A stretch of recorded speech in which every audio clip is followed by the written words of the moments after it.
विहार कर नहीं विहार कर ओम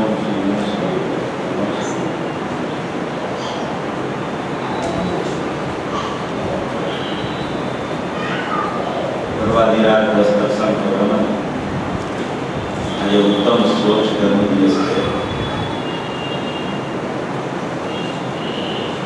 सोच એટલે નિર્લોકતા સમા માર્ગો આર્જવ અને સોચ એટલે ક્રોધ માન માયા અને લોભથી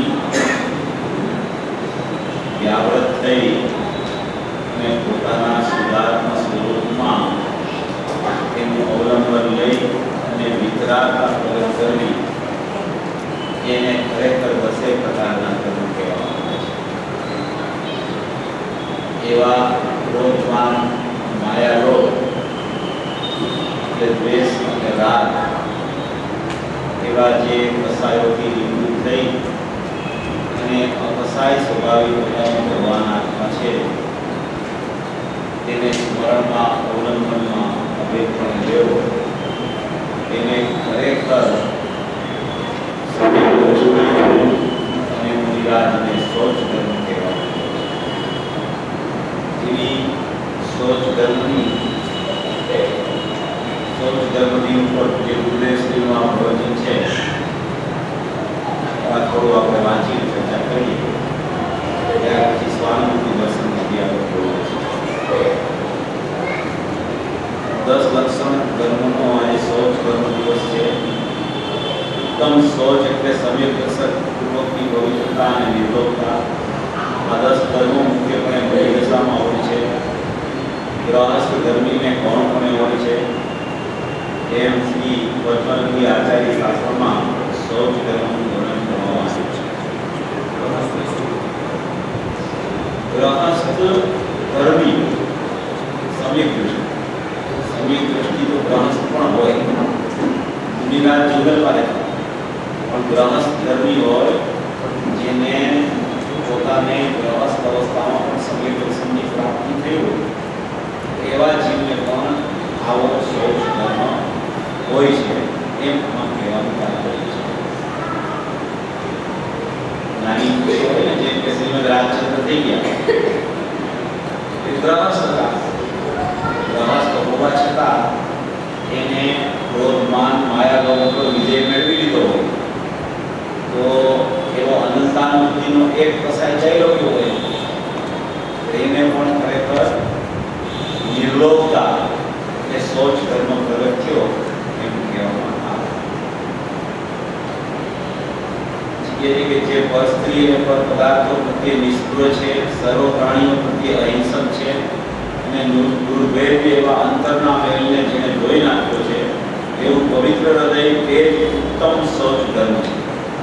उत्तम शब्द આગળ લગાવે છે ને એ વિતરાગતા સૂચક છે એટલે દરેક જગ્યાએ ઉત્તમ શબ્દ લગાવવામાં આવે છે। ઉત્તમ સમા ઉત્તમ માર્ગ ઉત્તમ આર્જવ ઉત્તમ સોચ ઉત્તમ સત્ય ઉત્તમ સંયમ ઉત્તમ તપ ઉત્તમ ત્યાગ ઉત્તમ આકિંચન ઉત્તમ પ્રજ્ઞ એમ દસેય ધર્મમાં આગળ ઉત્તમ શબ્દ લગાવવામાં આવે છે। જ્યાં ઉત્તમ શબ્દ ન લગાવવામાં આવ્યો હોય ત્યાં વિતરાગતાની જગ્યાએ સુખ ભાવ હોય છે। જેમ કે સરળતા તો પ્રવૃત્તિ હોય જીવન નિર્લોભપણું પણ પ્રવૃત્તિ હોય અને ઉત્તમ પ્રકારનું ન ઉત્તમ પ્રકારનું હોય તો એ વિતરાગતા સૂચક વાત છે અને ઉત્તમ પ્રકારનું ન હોય તો એ મન કસાયેલું શુભ ભાવની વાત છે। એમ કહીને આમાં ઉત્તમ શબ્દ બધે લગાવવામાં આવ્યો છે એ વિતરાગતા સૂચક છે ઉત્તમ શબ્દ સોચ એટલે પવિત્રતા જેને પવિત્ર આત્માનું ભાન નથી નિર્લોકતા અને પવિત્રતા બે શબ્દ વાપરવામાં આવે છે। સોચ એટલે પવિત્રતા જેને પવિત્ર આત્માનું ભાન નથી અને દેહને જ પોતાનો માની રહ્યો છે એવો અજ્ઞાની જીવ શરીરને પવિત્ર રાખવું તેને શૌચ ધર્મ માને છે। પવિત્રતા આવીને કે શરીરને સ્વચ્છ રાખવું શરીરને પવિત્ર રાખવું મને સોચ ધર્મ પ્રગટ થઈ જાય એવી માન્યતા હોય છે। તો આચાર્ય કહે છે કે એ સોચ ધર્મ નથી શરીરને પોતાનું માનવું એ તો મહાન અશુચિ છે. કારણ કે પોતાનું માને તો જ પવિત્ર રાખવાનો પ્રયાસ કરે. એટલે એ શરીરને પવિત્ર માનવાના બહાના હેઠળ પણ શરીરને પોતાનું માની રહ્યો છે એના ખ્યાલમાં નથી આવતું. મિથ્યા માન્યતા ચાલે છે. દેહને આત્માનું એકત્વ ચાલે છે. એવી એકત્વ બુદ્ધિ ચાલે છે દેહ સાથે. દેહને પવિત્ર રાખવો એટલે એ પવિત્રતા છે એ શૌચ હોવા છતાં ઉત્તમ શૌચ નથી. માટે શરીરનું એકત્વ થવું એને વર્તે છે. એટલે શરીરને પવિત્ર રાખવાનો પ્રયત્ન જે અજ્ઞાની જીવ કરે છે એ શરીરને પોતાનું માને છે. એટલે એનું મિથ્યાત્વ ચાલુ રહે છે. ભલે સાથે ગમે તેટલા પ્રકારનો શુભ ભાવ વધતો હોય પણ મિથ્યાત્વનું પાપ જ્યાં સુધી ચાલુ રહે છે ત્યાં સુધી એ પુણ્યાનુબંધી પુણ્ય પણ કહેવામાં આવતું નથી. એને પાપાનુબંધી પુણ્ય કહેવામાં આવે છે. પુણ્યાનુબંધી પુણ્ય ખરેખર સમ્યક દૃષ્ટિ ધર્માત્માને હોય છે. અને જેને સમ્યક દર્શન નથી એના ગમે તેટલા શુભ ભાવનું પરિણામ હોય તો પણ એને મિથ્યાત્વનું પાપ જાગૃતિપૂર્વક ચાલુ છે. એટલે એની સાથે રહેલો શુભ ભાવ છે એને પાપાનુબંધી પુણ્ય કહેવામાં આવે છે. શૌચ એટલે પવિત્રતા. જેને પવિત્ર આત્માનું ભાન નથી અને દેહને જ પોતાનો માની રહ્યો છે એવો અજ્ઞાની જીવ શરીરને પવિત્ર રાખવું તેને શૌચ ધર્મ માને છે. આચાર્ય દેવ કહે છે કે શૌચ ધર્મ નથી. શરીરને પોતાનું માનવું એ તો મહાન અશુચિ છે. જે આત્માએ વેદ જ્ઞાન રૂપી જળથી તે મિથ્યા માન્યતા રૂપી અશુચિને ધોઈ નાખી છે તે જ આત્મા શૌચ ધર્મ છે. એવો એમાં લખે છે કે જે આત્માએ વેદ જ્ઞાન કરી શરીરથી જુદો મારો આત્મા છે એવું શરીરથી આત્માનું વેદ જ્ઞાન કરી અને મિથ્યા માન્યતા રૂપી અશુચિ એની જે મિથ્યા માન્યતા શરીર મારું છે અને એને પવિત્ર રાખવાથી મને કંઈક લાભ થશે એવી જે એની માન્યતા હતી એ મિથ્યા માન્યતાને એના ભેદ જ્ઞાન રૂપી તત્વ દ્વારા ધોઈ નાખી છે. અને આત્મા જળ અને ચેતનની બેની ભિન્નતા જેને ભાસી ગઈ છે એને ખરેખર શૌચ ધર્મ કહેવામાં આવે છે. એટલે એવી આ બધી આમાં ઘણી વ્યાખ્યાઓ છે. આખું આમાં તો બે-ત્રણ પેજનું પ્રવચન છે પૂરી બુદ્ધેવની. ખૂબ સુંદર રીતે પૂરી બુદ્ધેવની સ્પષ્ટતા કરતા હોય છે. એટલે આટલું આપણે એમાં નાખીએ. સ્વાનુભૂતિ દર્શન પર પૂજ્ય દેવશ્રીને પૂછાયેલા પ્રશ્નો છે એમાંથી આપણે 16 નંબરનો પ્રશ્ન 16 નંબરના પેજ પર ચાલેલો છે.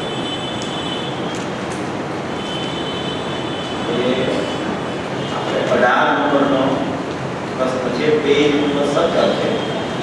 18 નંબરનો પ્રશ્ન છે.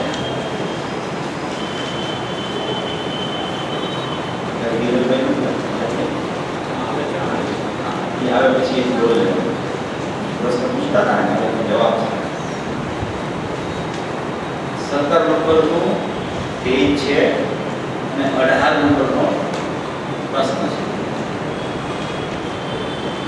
તો આમાં જે પ્રશ્નો પૂછવામાં આવે છે શ્રોતાઓ દ્વારા એ આત્માથી પાત્ર જીવ હોય ગુરુદેવશ્રીને ઘણું સાંભળતો હોય જે ગુરુદેવની વાત એને અંતરમાં રુચિ પણ ગઈ હોય છતાં એને એ વાત અંદર બરાબર નિર્ણયપૂર્વક બેસતી ન અને નિર્ણય કરવામાં ક્યાંક ખલેલ આવતી. કારણ કે ઘણા પડખેથી પ્રતિપાદન જ્ઞાની પુરુષો ઘણા પડખેથી પહેલામાં પહેલું તો પ્રતિપાદન સમજવા માટે શાસ્ત્ર ક્યું ચાલે છે અત્યારે એ પહેલામાં પહેલી એને ખબર હોય કે સમયસાર દ્રષ્ટિ પ્રધાન શાસ્ત્ર છે એનો અત્યારે સ્વાધ્યાય ચાલે છે. પ્રવચનસાર જ્ઞાન પ્રધાન શાસ્ત્ર છે એનો અત્યારે સ્વાધ્યાય ચાલે છે. કે નિયમસાર દ્રષ્ટિપૂર્વક ચારિત્ર પ્રધાન શાસ્ત્ર છે એનો સ્વાધ્યાય ચાલે છે. પહેલામાં પહેલા શ્રોતાની પ્રથમમાં જવાબદારી છે. પછી એ શાસ્ત્ર જે ચાલતું હોય એમાં અધિકાર કયો ચાલે છે. જેમ કે સમયસાર ચાલતું હોય તો જીવ અજીવ કર્તા કર્મ કુટુંબા આશ્રવ સંપર્ક વિજરા બંધ અને મોક્ષ એમાં કયો અધિકાર ચાલે છે કે સર્વ વિશુદ્ધ એને ખ્યાલ હોય. કારણ કે એ અધિકાર અનુસાર પ્રતિપાદન આવતું હોય. જ્ઞાનીઓને જે અધિકાર ચાલતો હોય ને એ અધિકારને અનુલક્ષીને એના અળખા પણ ખાયેલા હોય. શ્રોતાને ખબર ન હોય એવી રીતે આપે છે. એને ખબર ન હોય એટલે એને વિકલ્પ થાય એમાં કઈ વિષય આપે. પ્રવચન સાર ચાલતું હોય તો જ્ઞાન તત્વ કરતા કરુણા પણ ચાલે, વેદ તત્વ કરુણા પણ ચાલે, કે ચરણાનું ચુડીકા ચાલે. ત્રણ અધિકાર છે. પેટા અધિકારો ઘણા, ત્રણ અધિકારો. તો એમાં એને ખબર હોવી જોઈએ કે અત્યારે જ્ઞાન અધિકારમાં જીવનું સ્વરૂપ બતાવવું છે, કે જ્ઞેય અધિકાર બતાવવો છે, કે ચરણાનું યોગ ચુડીકા ચાલે છે. કે નિયમ સાર ચાલતું હોય, સુભાવ અધિકાર ચાલે છે, પરમાત્મ પ્રતિક્રમણ અધિકાર ચાલે છે, નિશ્ચય પ્રત્યાખ્યાન અધિકાર ચાલે છે, કે કયો અધિકાર ચાલે છે. એ જો વિષય બરાબર ખ્યાલમાં ન આવ્યો હોય તો શું થાય છે કે એકની ખતવણી બીજામાં શ્રોતા કરી દે. જ્ઞાની તો બરાબર જ કહેતા હોય, જ્ઞાની તો પોતાના આત્મામાં ડૂબેલા છે. એની વાત તો શાસ્ત્રમાં જે લખ્યું હોય ને એ અનુસાર પોતાને જોતા હોય. શાસ્ત્રમાં જોઈને બોલતા નથી જ્ઞાની. એ પોતાના આત્મામાં જોઈ આત્માનું અવલંબન લઈ અને પ્રતિપાદન એનું ચાલુ કરે છે. અને સહજ એવો નિમિત્ત નૈમિત્તિક સંબંધ હોય છે જ્ઞાનીને કે એના સ્વભાવનું જ્યાં એને સંચેતન ચાલતું હોય ત્યારે વાણીનો પ્રકાર એ પ્રકારે જ આવી જાય. વાણીમાં સ્વભાવને કહેવાની તાકાત છે અને આત્મામાં સ્વભાવને જાણવાની તાકાત છે. એવી કોઈ ચૈતન્ય શક્તિથી ભરપૂર આત્મદ્રવ્ય છે એનો રસાસ્વાદ ચાખીને જ્ઞાનીની વાણી નીકળતી હોય છે. અને હંમેશા જ્ઞાનીના પ્રતિપાદનમાં અસ્તિ નાસ્તિ અનેકાંતને ધ્યાનમાં રાખી અને બધા પ્રતિપાદનો આવે છે. હંમેશા દ્રષ્ટિના વિષયનું પ્રતિપાદન આવે તો પણ નાસ્તિ પરક અસ્તિની ચર્ચા આવતી હોય છે. પર્યાયનું પ્રતિપાદન ચાલતું હોય તો અસ્તિ પરક નાસ્તિની ચર્ચા ચાલતી હોય છે. એવા અસ્તિ નાસ્તિ અનેકાંતને એકદમ બરાબર એના જ્ઞાનમાં રાખી અને એનો વિષય આવતો હોય છે. એટલે એ વિષય જો એ રીતે જીવને ન પકડાય તો શું થાય કે એને વિકલ્પો ઉભો. શંકા તો કોઈને જ્ઞાની પ્રત્યે ન થાય પણ આશંકા જરૂર થયા કરે. આમ હશે કે આમ હશે, આમ હશે કે આમ હશે. એટલે એવું જેને આશંકા રૂપ એને ઊભી થાય આશંકા, તો એવા પ્રશ્નો લઈને પૂજ્ય બેનશ્રી પાસે જીવો. પૂજ્ય બેનશ્રી પાસે આવે પ્રશ્ન પૂછે, એનો સુંદર જવાબ સુમેળપૂર્વક આપે. એકદમ સુમેળપૂર્વક જવાબ આપે કે ઓલાની ખલેલ લઈને પ્રશ્ન પૂછનારની તરત નીકળી જાય. એવી કોઈ અદ્ભુતતા એની વાણીમાં. એકદમ ધીરજથી, શાંતિથી અને સામેવાળાને બરાબર એનો પ્રશ્ન હોય ને એ પ્રશ્નનો જવાબ આપે. એટલી બધી સુંદર ચર્ચાઓ આ સ્વાનુભૂતિ દર્શનમાં મળેલી છે. એક એક બોલ આપણે એક એક પ્રશ્ન જવાબ લઈએ ને તો 8-8 દિવસ ચાલે એવી આમાં સુંદર સુંદર ચર્ચાઓ છે. એટલું અદ્ભુત આ ભરેલું સ્વાનુભૂતિ દર્શન. એમાં 18 નંબરનો પ્રશ્ન છે. ના શિબિરો ચાલે છે જે આપણા સોફ્ટવેરમાં શિબિર થઈ પંડિતોની શિબિર ચાલે. તો એમાં એનો વિચાર છે કે ગુરુદેવના તત્વનું પ્રતિપાદન, ગુરુદેવનું પ્રવચન ચાલે, એના પછી વિદ્વાનોએ એ પ્રવચન ચાલે એના ઉપર જ કરવું. એટલે શ્રોતાએ ગુરુદેવનું પ્રવચન સાંભળ્યું હોય અને વક્તા એની વાત કરે તો પેલા તો શ્રોતાને સમજાઈ જાય અને વક્તા કોઈ વિષય ચૂકી જાય તો શ્રોતા એને કહે કે ભાઈ આ વિષય એવો તો તમે એની પણ છણાવટ કરો. એટલે જ્ઞાની પુરુષને જે પોતાના સર ઉપર રાખી અને પ્રતિપાદન કરે તો એનો ભૂલ થવાનો સંભવ નથી. એટલે હંમેશા જ્ઞાની પુરુષોને માથા ઉપર રાખી અને પ્રતિપાદનની જવાબદારી વક્તાની હોય છે. અને એવો પણ એક વિચાર કર્યો કે સ્વાનુભૂતિ દર્શનના પ્રશ્નોત્તરી છે એ પણ વારંવાર બધી જગ્યાએ લેવી કે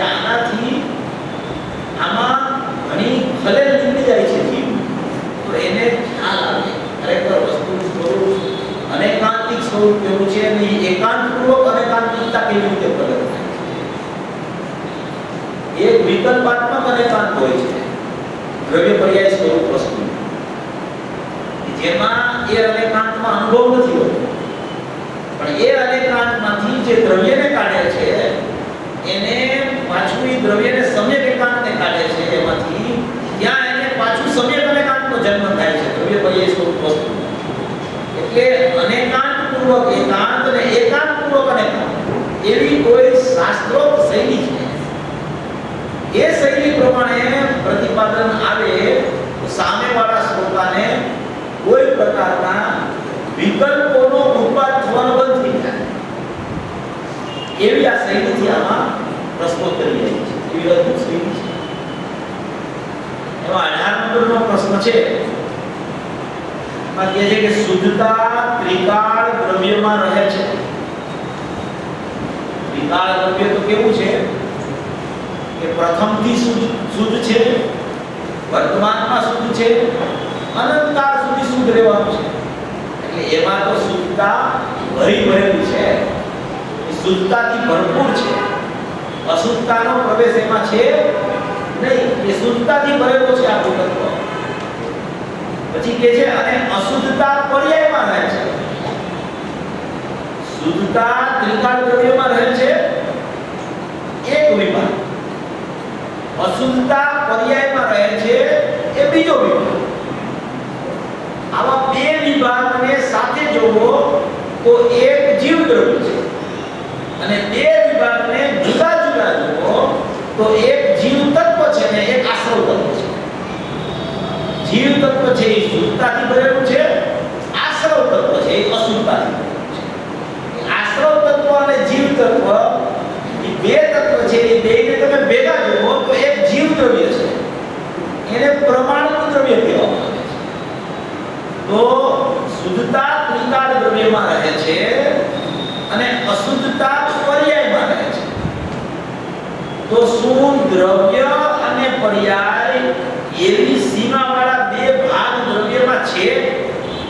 એવો પ્રશ્ન છે. ગુરુદેવમાં દ્રષ્ટિના વિષયની ચર્ચા આવે ત્યારે એક કે પર્યાય સર્વથા દ્રવ્યમાં નથી,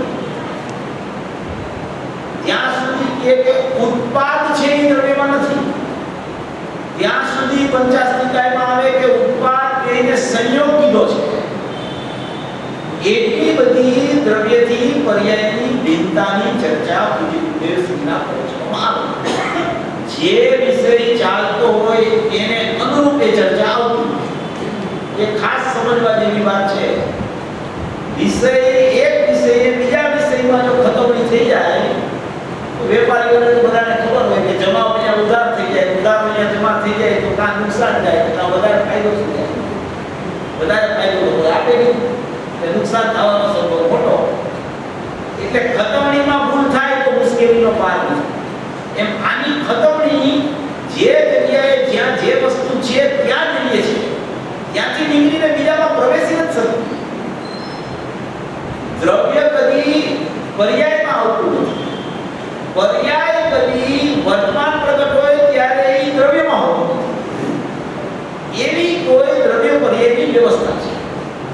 એટલે દ્રવ્ય શુદ્ધતારૂપ રહે છે, ત્રિકાળ દ્રવ્યમાં શુદ્ધતા રહે છે અને અશુદ્ધતા પર્યાયમાં રહે છે. તો શું દ્રવ્ય અને પર્યાય એવી બે સીમાવાળા બે ભાગ દ્રવ્યમાં છે?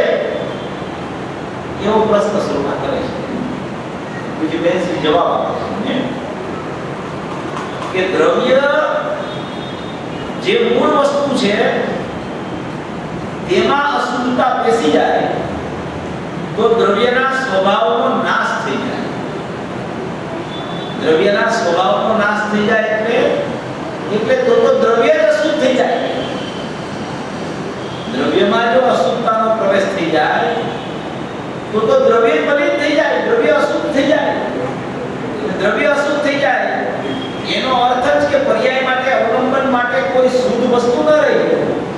તો શુદ્ધ વસ્તુ ન રહી તો પર્યાયને શુદ્ધ થવાનો ક્રમ જ બંધ થઈ જાય.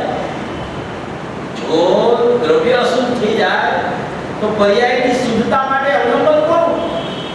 જો શુદ્ધતા રૂપી દ્રવ્યનું અવલંબન ન રહે અને એ દ્રવ્ય જો અશુદ્ધ થઈ જાય તો એ અવલંબન કોણ લે? અહમ સેવા કરે. અવલંબન લેનાર પણ અશુદ્ધ અને જેનું અવલંબન લેવું છે એ પણ અશુદ્ધ. તો અશુદ્ધતા ટળે નહીં ક્યારે.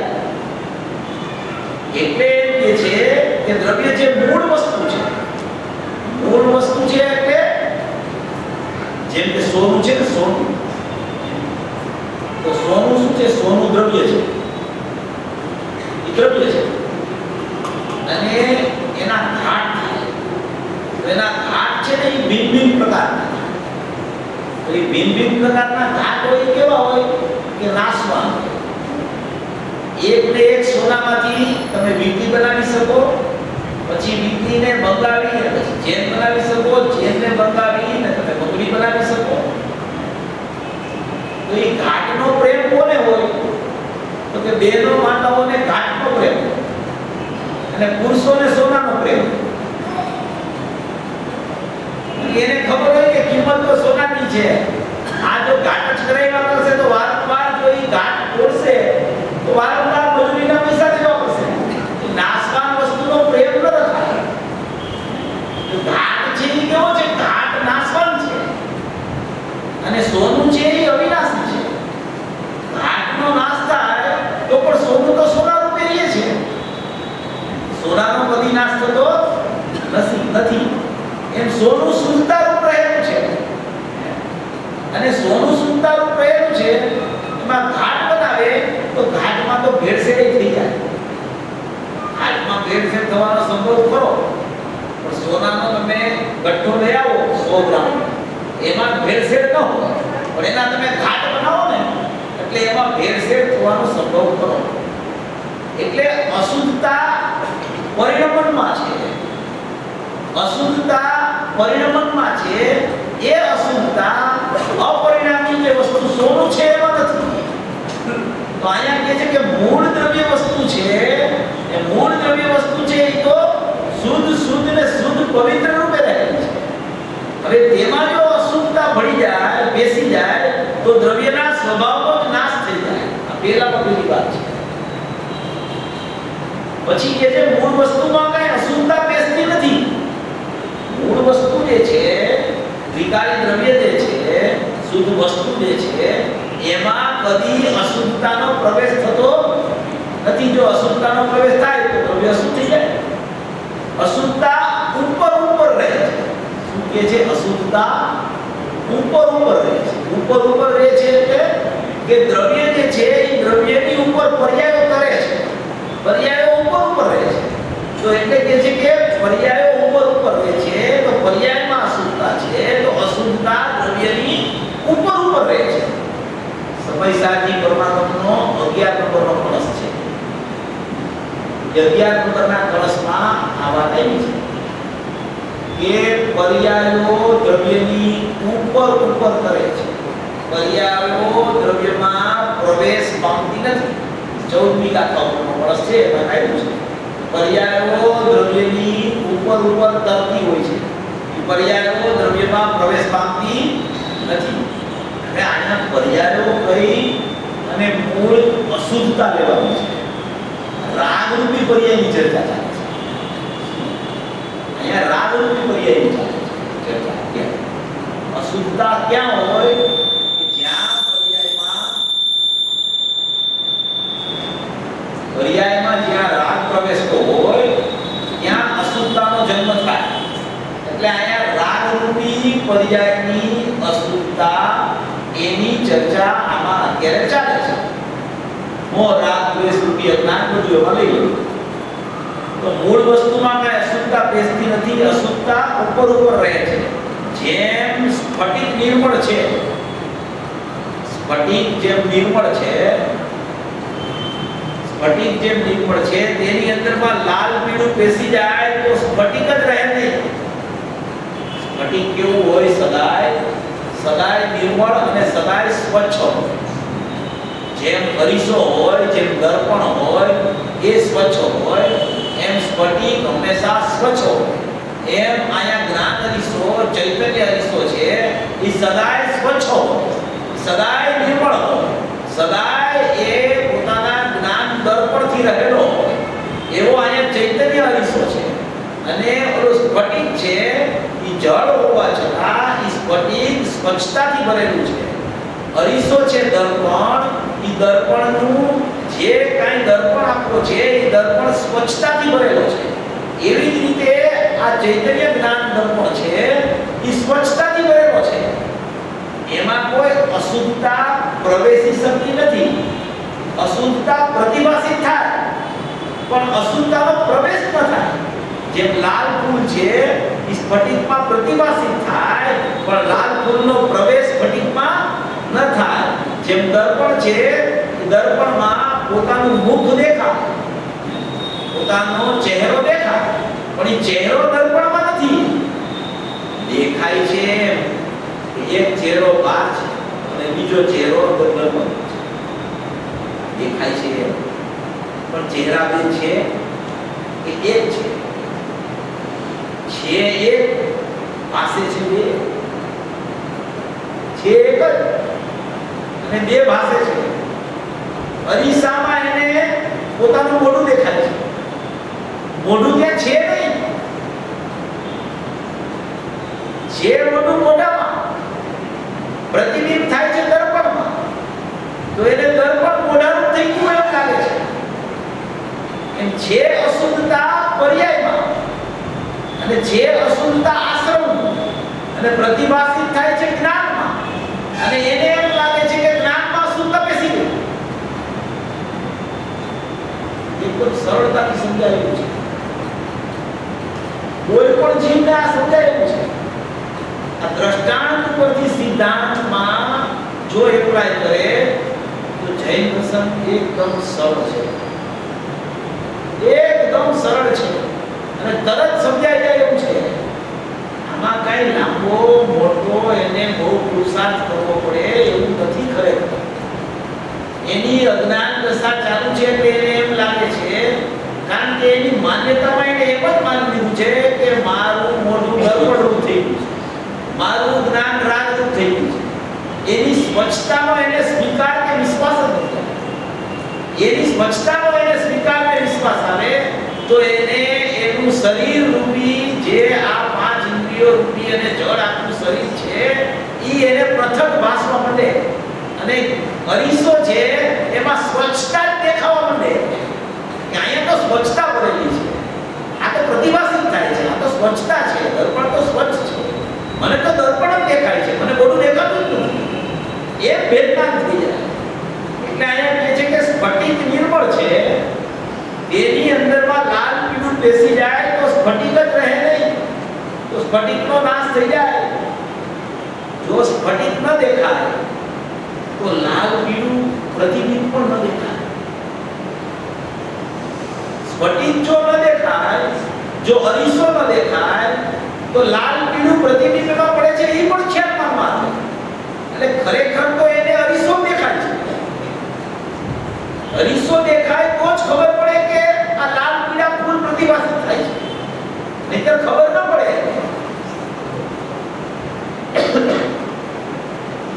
પહેલા દ્રષ્ટાંત આપું, હાલે આપણે એક દ્રષ્ટાંત લીધો એના અનુસંધાનમાં એક બીજો એનો દ્રષ્ટાંત.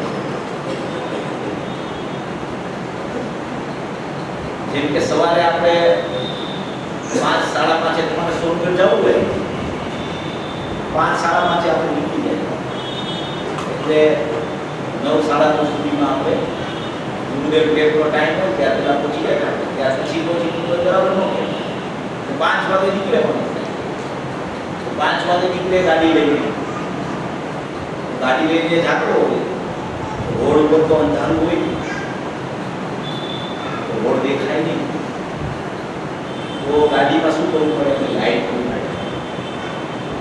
લાઈટ કરે તો રોડ દેખાય, રોડ નહીં એને લાઈટ ગઈ ગાડી રોડ દેખાવા માંડ્યો બરાબર. જેમ ગાડી ચાલે છે એમ એને રોડ આગળ આગળ આગળ આગળ દેખાવા મળે છે.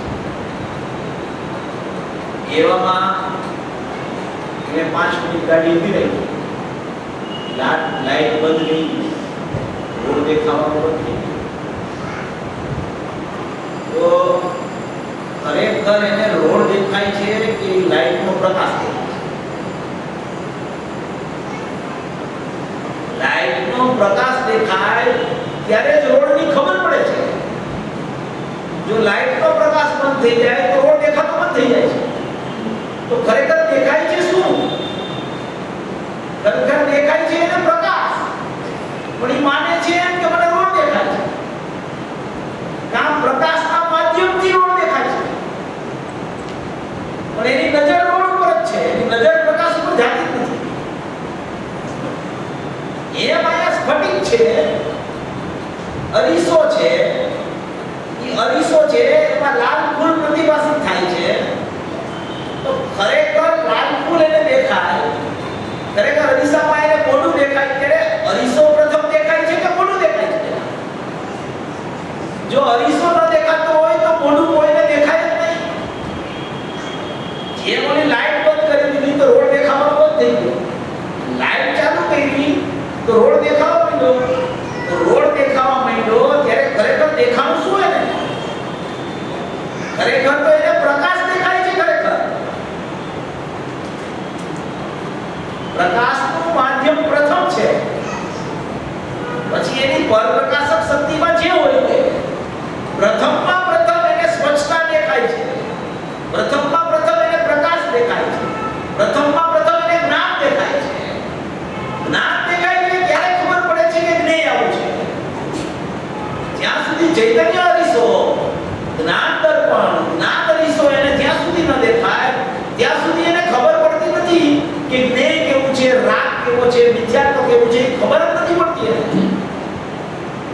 એ માયા કહેવામાં આવે છે. સ્ફટિક નિર્મળ છે, એની સ્વચ્છતા છે. એ સ્વચ્છતા રૂપી આખો આત્મા છે. આત્મા છે ને એનું જ્ઞાન છે. એ જ્ઞાનમાં બે ભાવ ચાલે, બે ભાવ.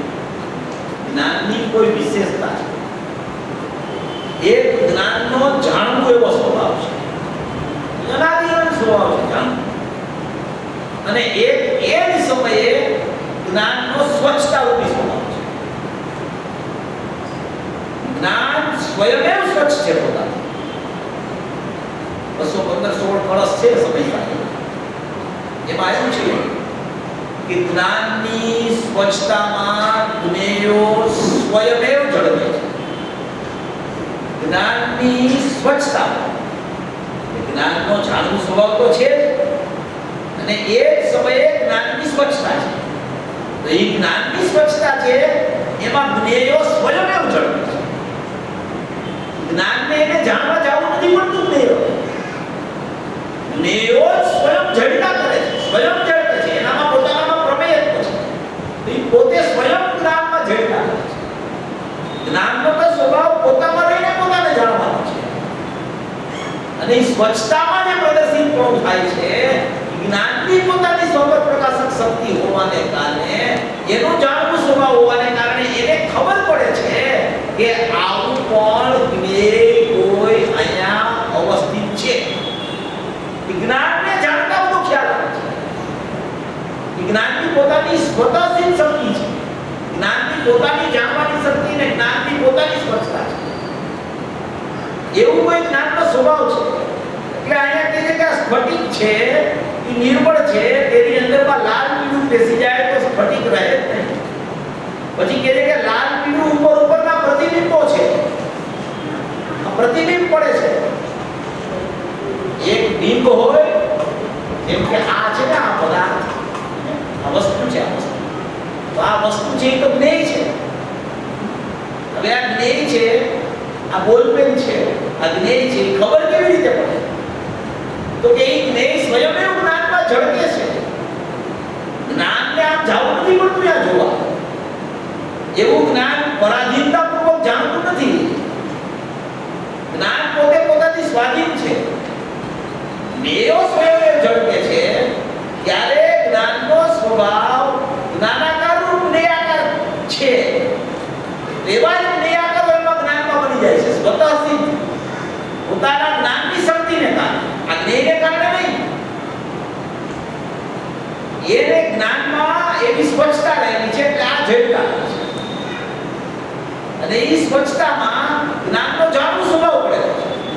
તો એવું જ જાણવું લઈને જ્ઞાન અંદરથી આવે છે કે એવું જ જાણવું હોય છે કે એમાં એને ખ્યાલ આવે છે કે મારું સ્વજ્ઞેય જ્ઞાન આવો છે અને અત્યારે પરજ્ઞેય આવું છે એ મારા જ્ઞાનમાં ઝળકી છે. એવી કોઈ જ્ઞાનની અચિંત્ય શક્તિ છે, એમાં એને ખબર પડે છે. પ્રતિબિંબો તો માત્ર ઝળકે છે, પ્રતિબિંબ પડે છે, પ્રતિબિંબ પડે છે, તેઓ સ્વયં ઝળકે છે. બહારના જ્ઞેયોની બદલે અંદરની અનંત ગુણની અનંત પર્યાયો છે. એ અંદરની અનંત ગુણની અંદર અનંત પર્યાયો છે. એમાં મુખ્ય પડે જ્ઞાનની પર્યાય છે. એ જ્ઞાનની પર્યાયમાં જેટલા ગુણોની પર્યાયોમાં જે કઈ પ્રવૃત્તિ થાય છે એ ઝડકે છે, બધું ઝડકા કરે છે જ્ઞાન. જેમ જ્ઞેયો ઝડકે છે એમ પર્યાયો પોતાનું પ્રમેય તો પ્રદર્શિત કરે છે. જ્ઞાનની પોતાની સ્વતંત્ર સ્વચ્છતા છે. એટલે જ્ઞાનમાં જાણવું સ્વભાવ અને સ્વચ્છતા પણ હોવાને કારણે એને ખબર પડે છે કે ચારિત્ર્યની પર્યાય અત્યારે આવી રીતે કામ કરી રહી છે, શ્રદ્ધાની પર્યાય આવી રીતે કામ કરે છે, સુખ ગુણની પર્યાય આવી રીતે દુઃખનું પર્યાય કરી રહી છે, વીર્ય ગુણની પર્યાયમાં પુરુષાર્થની હીનતા હોવાને કારણે અત્યારે સ્વતરફનો પુરુષાર્થ ચાલે છે, વિભૂત્વ ગુણની પર્યાય અત્યારે વ્યાપકપણે બધી પર્યાયોમાં હોવા છતાં એનું પ્રતિભાસન અહીં થઈ ગયું છે અને મારામાં એનું જાણવું ચાલુ છે. એવું જ્ઞાન જાણી લે છે કારણ કે સ્વચ્છતા છે. સ્વચ્છતાને કારણે બધી પર્યાયોનું પરિણામ જે ચાલે છે એ પ્રતિભાસિત થયા છે, અને એ પ્રતિભાસિત થયા કરે છે. એમાં જ્ઞાનનો જાણવું સ્વભાવ હોવાને કારણે જ્ઞાન જાણ્યા કરે છે. આવું આવું આવું આવું અત્યારે મારા અસંખ્ય પ્રદેશમાં ચાલી રહ્યું છે. સ્વભાવ પ્રકાશિત થઈ શકે,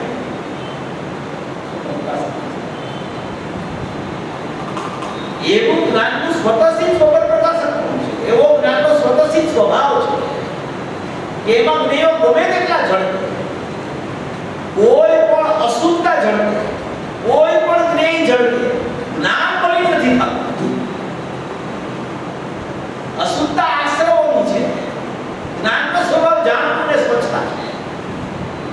એટલે પ્રતિબિંબો ઝળકે, જ્ઞાન તો એવું ને એવું જાણવું જાણવું જાણવું જાણવું જાણવાનું રહે છે. પરીક્ષામાં કોઈ પણ પ્રતિબિંબ હોય કે અવિશ્વાસ શું કરતો રહેવાનો, પરીક્ષામાં થોડી કામ કરે એવી રીતે છે. એટલે સમજવાનું છે શું કે જ્ઞાન ઉપર આપણી નજર કેન્દ્રિત કરવી. કોઈ પણ વસ્તુનું જાણવું પણ કરવું હોય ને તો પહેલામાં પહેલા જ્ઞાનનું જાણવું થશે, પછી જ જ્ઞેયોની ખબર પડશે. સમય એક છે પણ જ્ઞાનને જાણતા જ્ઞેયો જણાઈ જશે. જેમ અરીસાને જાણતા મોઢું જણાશે, સ્ફટિકને જાણતા લાલ લાલ પીળા ફૂલ દેખાશે, એમ જ્ઞાનને જાણતા જ્ઞેયો આવે છે એમ ખબર પડી જશે. સ્વજ્ઞેય આવું છે એમ પણ ખબર પડશે અને પરજ્ઞેય આવું છે એમ પણ ખબર પડશે. એમ આ બોલમાં એમ કહેવાનું સ્ફટિક નિર્મળ છે, તેની અંદરમાં લાલ પીળું બેસી જાય તો સ્ફટિક જ રહે નહીં, પણ લાલ પીળું ઉપર ઉપરના પ્રતિબિંબો છે, ઉપર ઉપરના પ્રતિબિંબો છે. ઉપર ઉપરના પ્રતિબિંબો એટલે શું કે એ પ્રતિબિંબો ઉપર ઉપરના ફૂલના પ્રતિબિંબો છે. એ સ્ફટિકમાં પ્રવેશ પામતા નથી, સ્ફટિકની ઉપર ઉપર હોય છે. સ્ફટિક હોય ને, સ્ફટિક એમાં લાલ પીળા ફૂલની જાણ પડે તો એને એમ થાય કે સ્ફટિકમાં ફૂલ આવે. સ્ફટિક હોય ને, સ્ફટિક આમ રાખો ને ટેબલ પર રાખો, પછી એને ફરતે ગોળ લાલ પીળા ફૂલ ગોઠવી સ્ફટિક ને રાખો વચ્ચે 5 15 25 જણા જોડાવો તો આ સ્ફટિક કેવો છે. સ્ફટિક કોઈ કે લાલ છે, કોઈ કે પીળો છે, કોઈ કે બ્લુ છે, કોઈ કે લીલો છે. કારણ કે સ્ફટિકમાં જાય તો પડ્યા કરે પેલા એમ કીધું એને પછી ફૂલો હટાવી દીધા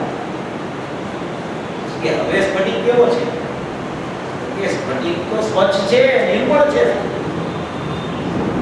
ખબર પડી ગઈ બરાબર? તો કે આ બરાબર સ્ફટિક જોઈ લીધો, નિર્મળ ને સ્વચ્છ જ છે. પાછા પૂછ્યું કે હવે સ્ફટિક કેવો છે? તો કે હવે કાંઈ અમે ભૂલ કરી, તો નિર્મળ ને સ્વચ્છ જ છે. ઈ તો જ્ઞેયના સદ્ભાવમાં કે જ્ઞેયના અભાવમાં એની સ્વચ્છતાને છોડતો જ નથી ક્યારે.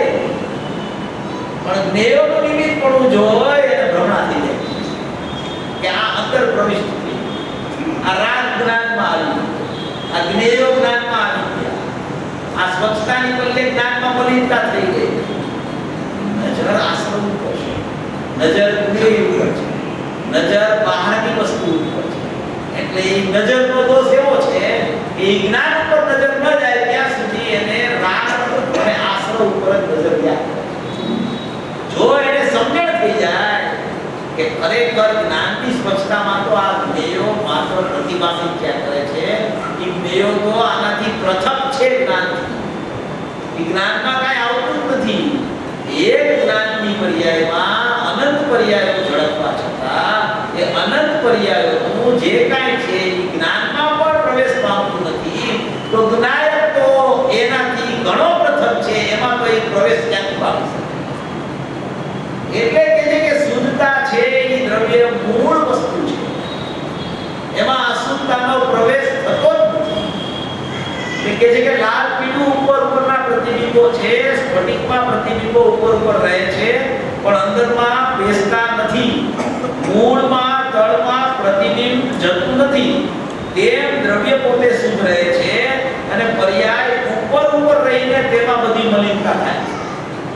તો દ્રવ્ય પોતે શુદ્ધ રહે છે અને પર્યાયો ઉપર રહીને તેમાં બધી મલિનતા થયા કરે છે. અને એ મલિનતા પર્યાયમાં થાય છે એ જ્યાં જ્ઞાનમાં પ્રતિભાસિત થાય છે ત્યાં એને ભ્રમણા ઊભી થાય છે કે આ મલિનતા વાળો જ મારો સ્વભાવ છે, મારામાં મલિનતા થઈ ગઈ, મારે મલિનતા દૂર કરવી છે. મલિનતા થઈ ગઈ એટલે મલિનતા દૂર કરવાનો પ્રયાસ થાય. હવે મૂળમાં મલિનતા આવી જ નથી, પછી દૂર કરવાનો પ્રશ્ન ઉપસ્થિત ક્યાં થાય? મૂળને જોવું, મૂળ દ્રવ્યને જોવું, મૂળ શુદ્ધતાને જોવું, મૂળ જ્ઞાનને જોવું, મૂળ સ્ફટિકને જોવું, મૂળ અરીસાને જોવું, મૂળ પ્રકાશને જોવું, તો એમાં ક્યાંય અશુદ્ધતાનો પ્રવેશ થતો નથી ક્યારે. આ વિષય પકડાય, બરાબર પકડાય, સ્વચ્છતા પકડાય એવું જ્ઞાન ખ્યાલમાં આવે, કોઈ દ્રષ્ટાંતના માધ્યમથી જ્ઞાનનો પ્રયાસ કરે તો એને પ્રયોગ કરતા એટલો તો ખ્યાલમાં આવી જાય કે મારા જ્ઞાનમાં છે ને અકબંધપણું છે, એમાં કોઈ પ્રવેશ પામી નથી શકતો. એ અભેદ કિલ્લો છે, અખંડ કિલ્લો છે, એમાં કોઈનો પણ પ્રવેશ નિષેધ છે. આ ઉપયોગ છે ને જ્ઞાનનો ઉપયોગ, જ્ઞાનની પર્યાય ઉપયોગ, ઈ એવો રક્ષક છે. નાયકને રક્ષણ આપવા માટે એનો રક્ષક છે ને એ જ્ઞાનનો ઉપયોગ છે.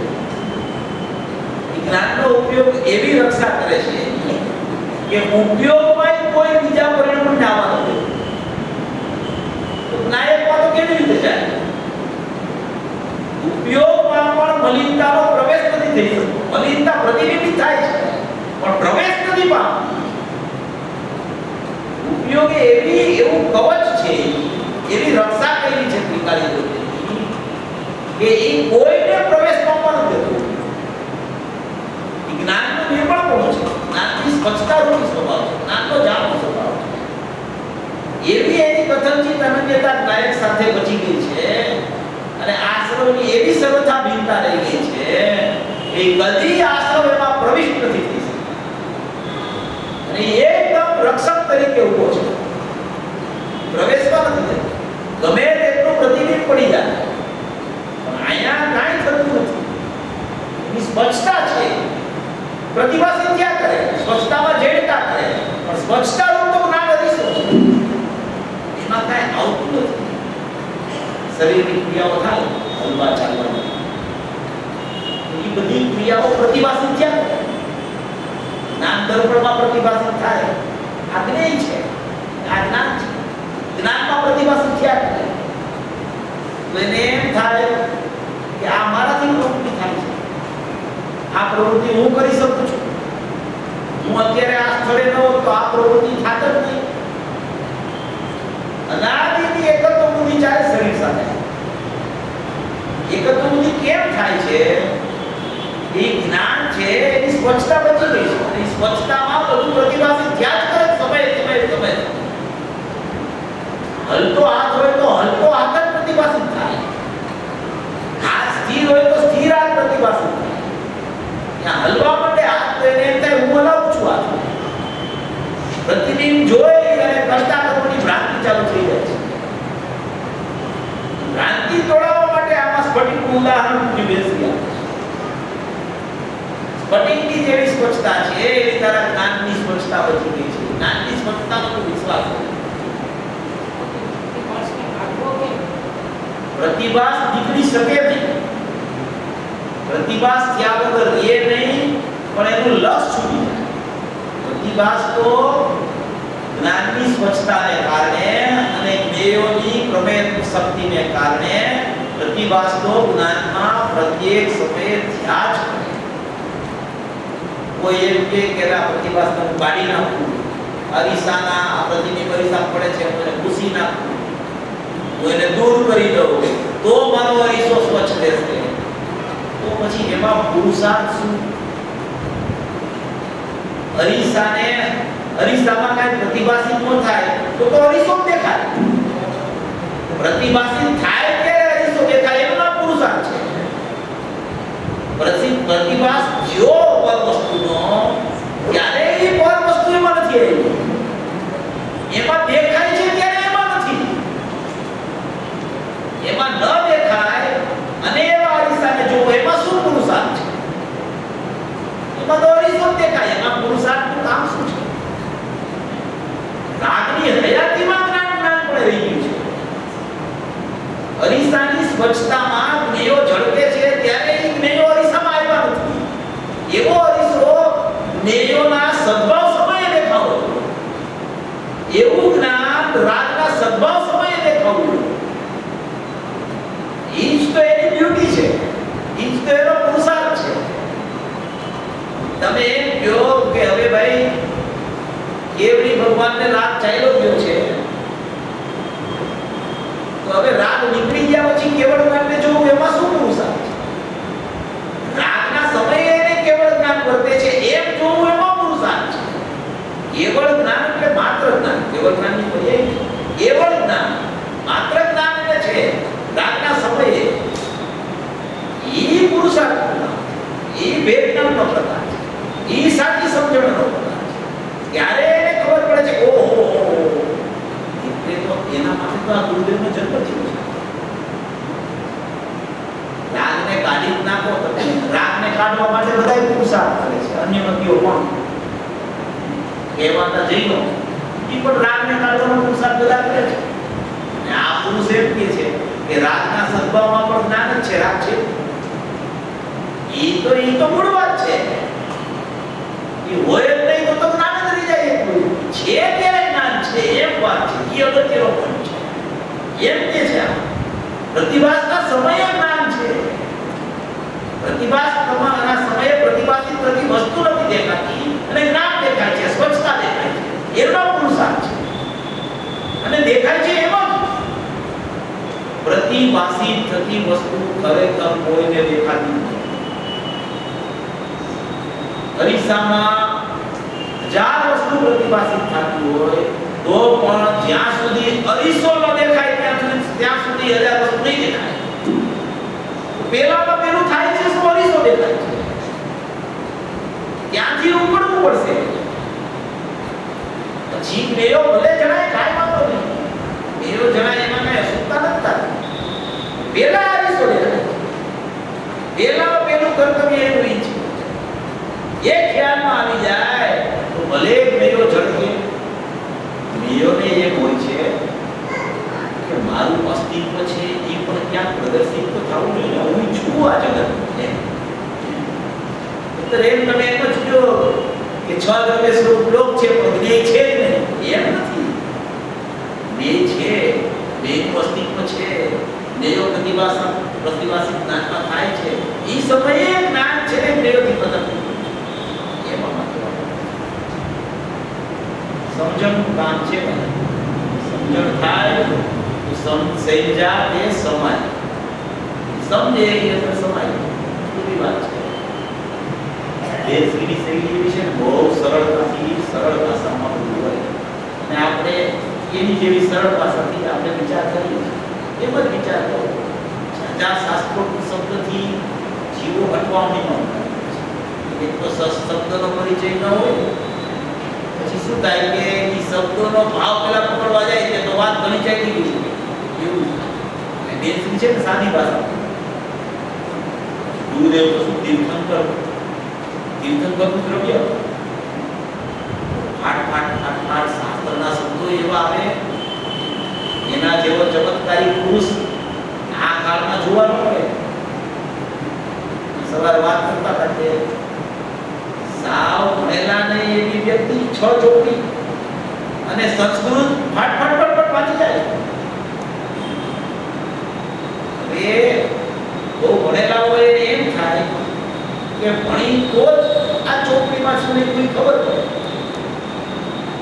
હવે ખરેખર બધું કાર્ય થાય છે જ્ઞાનથી. જ્ઞાનમાં જાણવું થાય છે. શાસ્ત્ર તો હોય ના હોય છે, શાસ્ત્રને તો જોતાય નથી, જ્ઞાનમાં જાણે છે એવો ભાવ વ્યક્ત કરે છે, એ શાસ્ત્રમાં હોય છે. અક્ષરથી જ્ઞાન થાય. અભિસારમાં ગાથા આવે 390 તે શાસ્ત્ર તે નથી જ્ઞાન તેથી શાસ્ત્ર કઈ જાણે નહીં. તે શાસ્ત્ર તે નથી જ્ઞાન તેથી શાસ્ત્ર કઈ જાણે નહીં. તેથી જ્ઞાન જુદું શાસ્ત્ર જુદું જીવ કહે. શાસ્ત્ર છે એ જ્ઞાન નથી, શાસ્ત્રમાં જ્ઞાન નથી. જ્ઞાન જ્ઞાનમાં છે, જ્ઞાન જ્ઞાનથી ખ્યાલમાં આવે છે. જ્યારે જ્ઞાનમાં ખ્યાલ આવે જ્ઞાન તો ત્યારે ખબર પડે છે કે શાસ્ત્રમાં આવા શબ્દોની રચના થઈ. એમ પૂજ્ય ગુરુદેવ શ્રી કાંઈ ભણેલા નહીં અને સંસ્કૃતના શ્લોકો ફટફટાટ વાંચે. જ્ઞાનની શક્તિ કેવી અચિંત્ય હોય છે. 2 દિવસ પહેલા કીધું કે ભાઈ દિવ્ય ધ્વનિ સાંભળવાથી કોઈને જ્ઞાન નથી. દિવ્ય ધ્વનિના શબ્દો પડે ને, દિવ્ય ધ્વનિના શબ્દો પડે એનાથી જો જ્ઞાન થતું હોય તો ત્યાં બધા જીવો બેઠા હોય બધાને જ્ઞાન થવું જોઈએ. કોઈને જ્ઞાન થાય કોઈને ન થાય. જ્ઞાન પોતાની સ્વતંત્ર સ્વપ્રકાશક શક્તિથી ઉભી થાય છે. ત્યારે 12માં દિવ્ય ધ્વનિ નિમિત્ત હો તો હો. ઉપાદાન વાળો હંમેશા ઉપર ચડે છે, નિમિત્ત વાળો નિયમથી નીચે ઉતરે છે. આ સિદ્ધાંત છે. ઉપાદાન વાળો હંમેશા ઉર્ધ્વતાપૂર્વક ઉપર આગળ વધતો હોય છે અને નિમિત્ત વાળો નિયમથી એની કોટી નીચી જાય છે. એ નિમિત્તને આગળ કરે, ચાહે કોઈ પણ નિમિત્ત હો, કોઈ પણ નિમિત્ત. ઉપાદાન સ્વશક્તિ, નિમિત્ત પ્રયોગ. ઉપાદાન પોતાની સ્વશક્તિથી જાગૃત થાય છે, નિમિત્ત તો પ્રયોગમાં. એટલે અહીંયા એમ કહે છે કે મૂળ પ્રતિબિંબો મૂળમાં પ્રવેશ પામતા નથી. પ્રતિબિંબો ઉપર રહે છે પણ અંદરમાં બેસતા નથી. મૂળમાં તળમાં પ્રતિબિંબ જતું નથી. તેમ દ્રવ્ય પોતે શુદ્ધ રહે છે અને પર્યાય ઉપર રહીને તેમાં બધી મલિનતા થાય છે. પર્યાય ઉપર રહે છે અને મલિનતા પર્યાયમાં હોય છે. દ્રવ્ય એ સમયે શુદ્ધ જ રહે છે. આ મલિનતા અનાદિના કર્મનો સંયોગ અને પુરુષાર્થની નબળાઈને લઈને થાય છે. નિમિત્ત નૈમિત્તિક સંબંધિત કરે છે કર્મની સાથે અશુદ્ધતાનો મલિન. કર્મના સંગે પોતાની પર્યાયમાં મલિનતાનો જન્મ થાય છે. અનાદિ કર્મના સંયોગ અને પુરુષાર્થની નબળાઈને લઈને મલિનતા થાય છે. આપણો ટાઈમ થઈ ગયો છે. આપણી વાસ્તવિક છે ને ખૂબ સુંદર ચર્ચા છે, ખૂબ સારો બોલ છે અને બધા પછીના બોલ આવી અશુદ્ધતા અને શુદ્ધતા. અશુદ્ધતા પર્યાયમાં છે, શુદ્ધતા દ્રવ્યમાં છે. મલિનતા ઉપર લે છે, દ્રવ્યમાં પ્રવેશ પામતી નથી. એવા બે ભાગ દ્રવ્ય અને પર્યાયના જે બેન ક્રિયામાં આપણા છેલ્લે છેલ્લે કે એમાં કે વિષય આવશે છેલ્લે છેલ્લે પૂરો થશે ને બોલ ત્યારે એ કહેશે કે એવા બે ભાગ છે. એમ કરી અને આશ્રમની મલિનતા અને ત્રિકાળી દ્રવ્યની શુદ્ધતાને સિદ્ધ કરશે. આવું સમજી જાણી વિચારી મંથન કરી અને સર્વભૌમિક જીવો મોક્ષ માર્ગમાં પ્રયાસ કરે એવી મંત્ર.